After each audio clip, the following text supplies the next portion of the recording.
pomerne veľkú rezonanciu a diskusiu vyvolala asanácia tej budovy architekta Schera pri vstupe do Mondy. Od verejnosti, ja musím povedať, že od verejnosti aj na oddelení ako toho cestovného ruchu marketingu máme asi prevažne skôr pozitívne, lebo ľudia hodnotia, že sa to nejako skultivoval ten vstup do mesta. Na druhú stranu, povedzme, cech architektov alebo ľudia, ktorí sa tým zaoberajú, pamiatkári a ďalší ľudia hovoria, že sa zničila nejaká dôležitá pamiatka. To ako vidíte? Zložito to vidím, tiež zložito. Nedá sa to... Čierno-bielo, hej. Nič nie je čierno-biela, toto úplne zvlášť. Takto by som začal. Ja chodím cez to miesto, aby som sa priznal, pretože vychádzať na hlavnú cestu, pre mňa je to, keď idem od mami, je to pre mňa veľmi pohodlné, vojdem pod ten most a idem tadiaľ. Musím povedať, že pre ľudí, ktorí tam chodia dennodenne, čo sa mne stáva, sa ten priestor rozšíril, dokonca tam vznikli nejaké nové pohľady. Nemôžem povedať, teraz hovorím, odosobňujem sa nejak odborne, z odborného hľadiska, ako pre bežného človeka, naozaj sa to tam zlepšilo, celá tá situácia. Dokonca tá zadná budova, ktorú teraz ktorú vidieť nebolo, tie predné objekty boli veľmi pochmúrne, také šedivé, možno, že aj tým toto spôsobilo, tak pôsobili na ľudí určite, tak jak na mňa. Málo kto si pamätá, tam niekedy stála v blízkosti toho tzv. Kolónia, tam boli také malé domky a strašne to tam smrdelo, čiže ja tam celý život bývam, takže ja mám na to celkom iné spomienky. Takže musím povedať, že z takého pohľadu, ja neviem ho nazvať, laického alebo akého, nech sa to tu tvári. Z takého ľudského bežného pohľadu si myslím, že je to zlepšenie stavu toho, čo tam bolo. Nechcem sa teraz zaoberať s tým, čo ten objekt, aká to bola vzácnosť, aká to nebola vzácnosť, skrátka, už sa stali aj horšie veci, alebo sa jednoducho doba je taká, viete. Tu tiež sme zvyknutí na to, na iný prístup k nehnuteľnostiam. Keď sa niečo vála, niečo schátrale a úplne zničené, teraz nehovorím o nejakých ultrapamiatkách, o hocičom, tak z toho začne byť vždy nejaký povík. Možno, že ja si pamätám krásne stavby vo vnútri Sola, kde stála od architekta Beluša taká väža zelená, neviem, vy ste mladý človek, neviem, či si to pamätáte. Tam sú napríklad tie haly na Sole sú veľmi pekné a neviem, ja by som si predstavoval, že tam raz budú nejaké výstavné priestory, ale rekonštrukcia takýchto priestorov je veľmi drahá. Druhý pohľad na to, vrátim sa k tej bráne, teda aby som neutekal.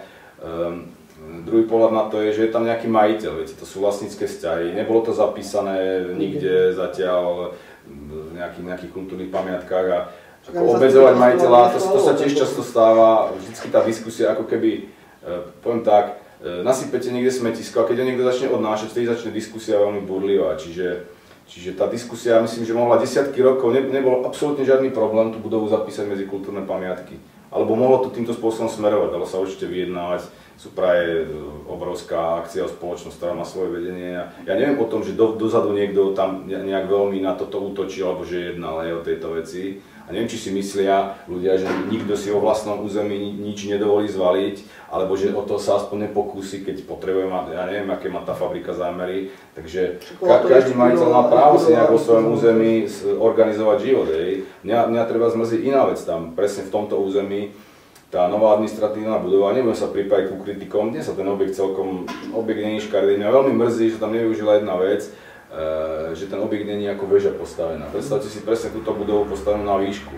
A to by sme sa chválili, že v Ružomberku, že kde ste, choďte k tej dominante, choďte k tej veži, čo uvidíte, keď sa priehľad Bystrickej cesty končí vlastne tou vstupom do Supry. Tam sa strašne žiadalo nejakú dominantu, mňa strašne toto mrzí. Ja nechcem, tiež je to možno škoda, že sa o tom nedalo diskutovať dopredu a myslím, že aj ten architekt, čo to robil, by bol rád, možno, že by nám podal iné argumenty, že vlastne ten zámer na toho nástupu do tej fabriky je iný.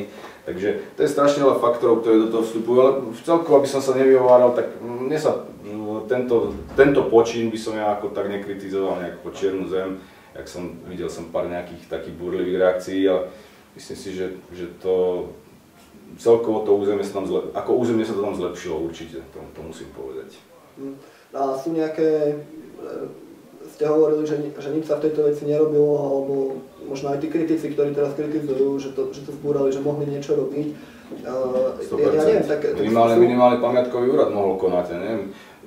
prečo sa to nezapísalo, neviem. Sú teraz nejaké veci, kde by sa týchto ľudí, ktorí majú, čím ich nechcem nejako ostrakizovať, že chcú zachraňovať tieto staré budovy, ja som tiež za to, že nech sa zachraňujú, ale sú napríklad nejaké budovy, ja neviem, synagóga alebo niečo, kde je podobná situácia, kde sa tiež môže o 10 rokov stať alebo 5 rokov stať, že to schátra natoľko, že to bude treba zbúrať, že kde by sa tí ľudia mali možno sústrediť tú aktivitu. Určite. Viete, sústrediť verbálnu aktivitu, nechcem staré rany rozjatrovať, ale skrátka hovoriť o niečom, že to treba, je jedna vec a druhá vec je doniesť na to peniaze a opraviť to. To je presne dneska naozaj, keď hovoríte o synagóge, to je tá ukážka. Musím povedať, že bolo veľa krokov spravených a sú snahy, dokonca sú projekty pripravené. Teraz sa čaká na grantovú schému, o ktorej sa ale nevie, či bude vyhlásená. Ak tá grantová schéma bude vyhlásená, tak synagóga by mala, tento objekt by sa mal uchádzať o granty, je dohoda so židovskou náboženskou otcov a tak ďalej. A nebude, tak to vidíte blede? Ja to vidím veľmi bledo, ak jednoducho na synagógu neprídu nejaké cudzie zdroje grantové, tak to vidím veľmi na škaredý záver tohto objektu a to je otázka pár desiatok rokov, možno, že alebo sa bude udržovať v takom stave, aby nespadol. No to neviem. A neviem jeho budúcnosť teda v tomto svetle nejak. Dúfam, že sa to podarí. Je to taká vec tá istá. Tak mesto má povinnosť jednoducho takéto kroky robiť. Toto mesto to robí. Hovorím, tie veci ohľadom synagógy, to je minimálne 10 rokov dozadu, keď sa už prvé projekty, ale ja nechcem povedať, že tí nadšenci, ktorí prídu, chceme to opraviť, prídete s kladívkom a s vreckom piesku, ale to je málo, skrátka, žiaľ je to málo, tie objekty chatrajú rýchlejšie, padajú, typická ukážka, jak poznáte, v Zuberci je taká stará huta, po ľavej strane, keď idete od Podbielu, alebo pri Podbieli je to taká veľmi vzácna vec tiež a chodí tam nejaká organizácia mládežníc, to sa mi strašne páči, chodia tam každé prázdniny to opravujú a jednoducho to chátranie toho objektu je rýchlejšie ako takéto, by som povedal, naivistické snahy o opravu. Videl som v Čechách, že opravovali nejaké hrady, celkom sa im to darilo, alebo niečo konzervovali, takže určite je toto forma, ale tá hlavná forma záchrany tých objektov je masívny prílev financií a to je veľmi ťažké.